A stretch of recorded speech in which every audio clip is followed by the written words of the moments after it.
worldwide marketing operations, which sounds cool. It was in Rochester. Happy, family was happy too. Extended family was happy. But having a marketing degree, I thought maybe, you know, with marketing in my title, marketing would report to me. Oh no. Marketing reported to R&D. Research and development? Come on. But that was how they organized it. So I didn't actually love what I was doing. So I started looking pretty quick to find my next job.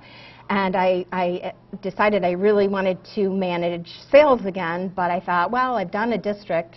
I would like to do a region. So I made it known that I would like to be a regional sales manager. And we lived in Rochester 11 months, and then I got the opportunity to work in New York City again. So I became the vice president of the Americas region, and it was Canada, all the U.S., and Latin America. So I had never actually spent too much time with Latin America. I did one training in Mexico, and all I remembered about that was I got really sick. But by the time I had this job, not a big deal with the water. I never got sick in Mexico in 8 years of going there. So I have great memories of Mexico now, including eating weird things like ant eggs, other strange things. I know, it was like, really. They told me I was going to eat them, but I didn't know I was eating them when I ate them. They were little white crunchy things, and I ate the ant eggs, you know. Right.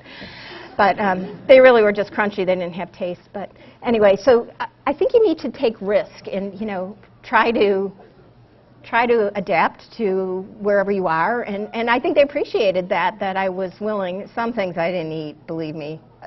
They were just, like, they had told me I was going to eat some weird intestine thing or something. I was like, when they put it in front of me, I thought, that looks like it could be intestine. So I didn't eat everything. But I, you know, did the ant eggs, so you know you get kind of a camaraderie with the locals, and they appreciated that we, you know, would try to do some of the stuff that they really enjoy and like in their country. I had to do a lot of listening with Latin America because I didn't know a lot about Latin America, and I didn't know the customers.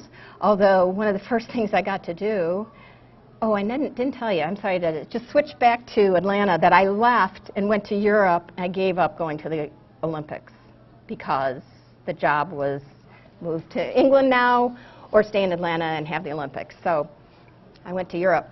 So one of the first things I got to do when I had this new role was take a Latin American customer to the Sydney Olympics. So that was pretty cool. Didn't know him, and he didn't bring his wife, he brought his son. So brought my husband, and the four of us had a grand old time.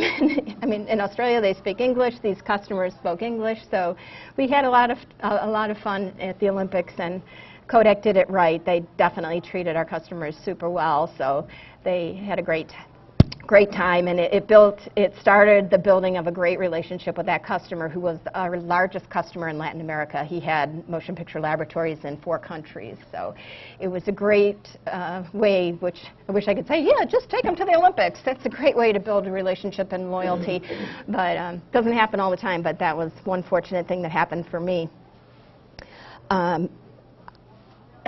Being the manager of the region, I was the top of the decision chain unless we went to Rochester or Hollywood, because Hollywood is the center of the movie film business and the center of the universe if you work at Kodak Motion Picture, because what Hollywood wants, Hollywood gets usually. But our vice president or president of the division lived in Hollywood and worked there out of that office, so I was really it in New York. So I definitely was the decision maker if we had to have a quick decision. And what I learned is hear both sides of a story and then make a decision, because the more you drag it out, the more agony you cause for everyone else who is waiting for a decision.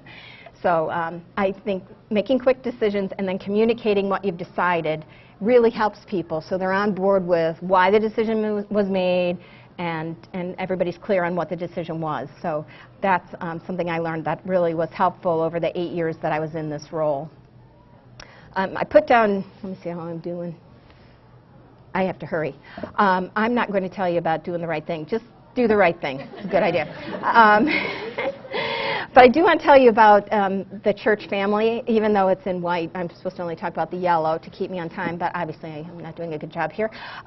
Just that my daughter, when we moved to New Jersey, was going to be a freshman in high school. She hated me because I was moving her. But we'd only lived in Rochester 11 months. But anyway, it was a tearful time. So we knew we had to find our youth group.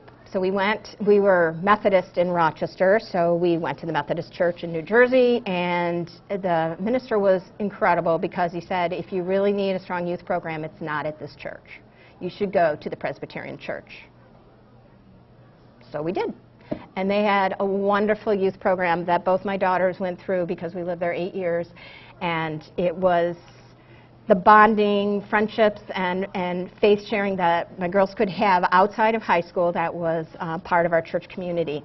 And my daughter, who just got married, her maid of honor was a church friend, not a high school friend or not a college friend. So it was that kind of wonderful relationship that we found in New Jersey.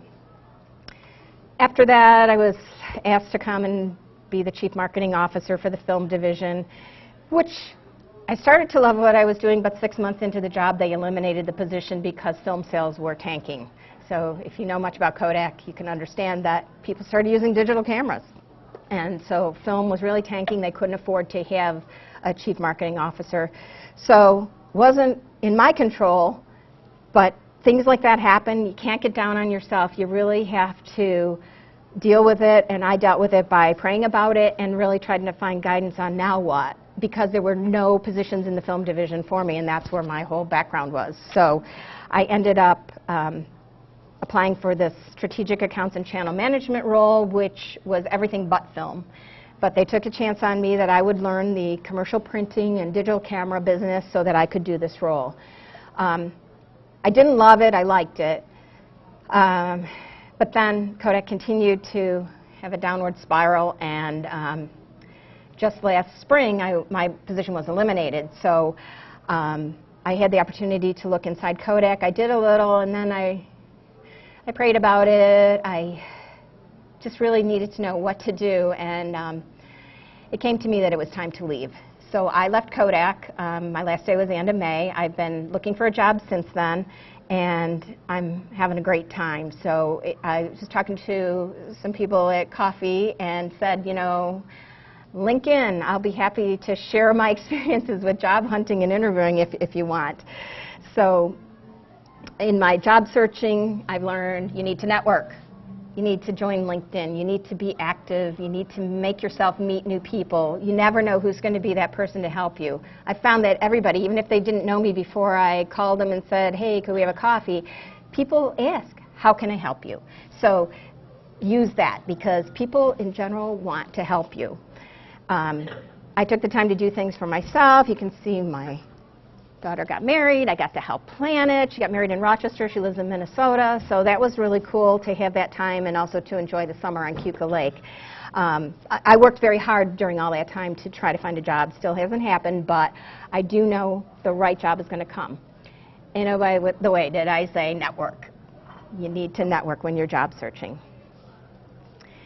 So, in summary, I have been richly blessed. I know that. I feel blessed now without a job. I know the right job will come, and I'm looking forward to that. I'm hoping that everybody here has at least found some tidbit of help through this sharing of some of the things I've learned. And now I'll open it to questions, and I hope I left 5 minutes. Sorry.